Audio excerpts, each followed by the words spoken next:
FightHype.com here with Coach Jonathan Bass. Fight Hype, man. Yeah, Fight Hype. I've been dealing with y'all since 2008 or 9 or something. Hopefully that's a good thing, right? I got no issues, man. There you go. Y'all always ask the good questions and, push the lines. Awesome for me.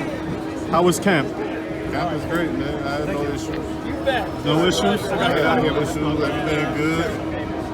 So I mean, people were expecting, I guess, a different Gennadiy Golovkin going into the Steve Rolls fight.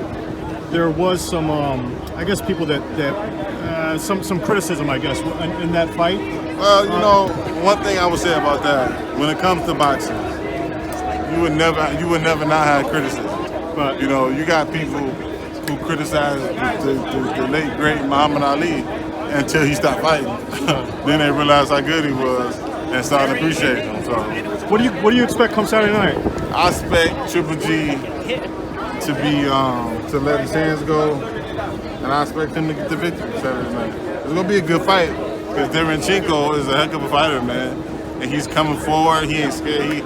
He never showed fear of nobody. This kid's a heck of a fighter, man. So this is gonna be a really hard fight.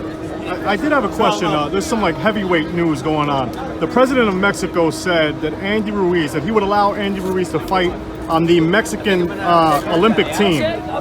What are your thoughts on that? Professionals fighting in the Olympic ranks. That's kind of difficult, man. Most Olympic athletes, only reason they're not professionals because they don't call themselves professionals.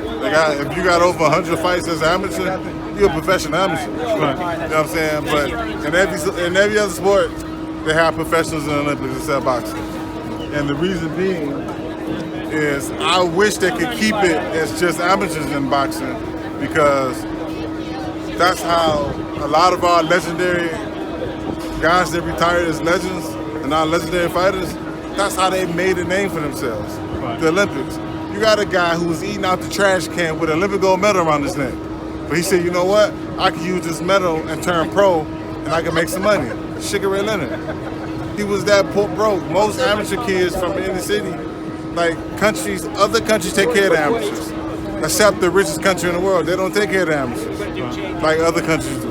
So therefore, amateur boxing has been the throne to professional boxing to get you a better life. You do well in amateurs, you suffer now, and you can make money later. That's always been the premises in amateur boxing. But with professionals in there, you erase the premises now. So do you feel it should be all one way or the other, all amateurs or all pros, or? I think it should be all amateurs. It's amateurs for a reason.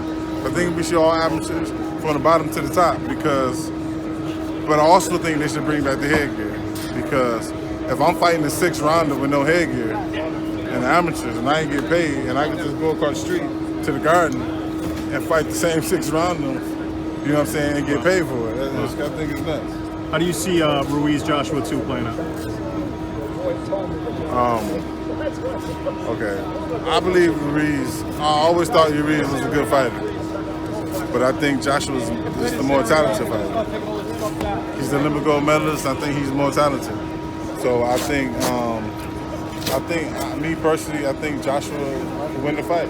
You got top 3, the top 4 heavyweights right now. Not in the same order, but you got Fury, you got Joshua, you got Wilder. Wilder's #1 right now for me, and Wilder and Fury is tied to #1. But heavyweight division is crazy right now. How do you think Joshua wins if he pulls it off? Decision, knockout? I think he knocked him down already. So Joshua know he can hurt him. Right. Andy Ruiz, if he's smart, he'd go across the ring and jump right on top of him. But if Joshua was smart, he'd keep his distance, box him in circles for 2 rounds, then knock him out in the 3rd round. There you go. Because he can't, you got a guy with short arms. He can't get past his jab. Why not use your reach to your advantage? But we'll see what happens. Hey, Coach, thanks a lot.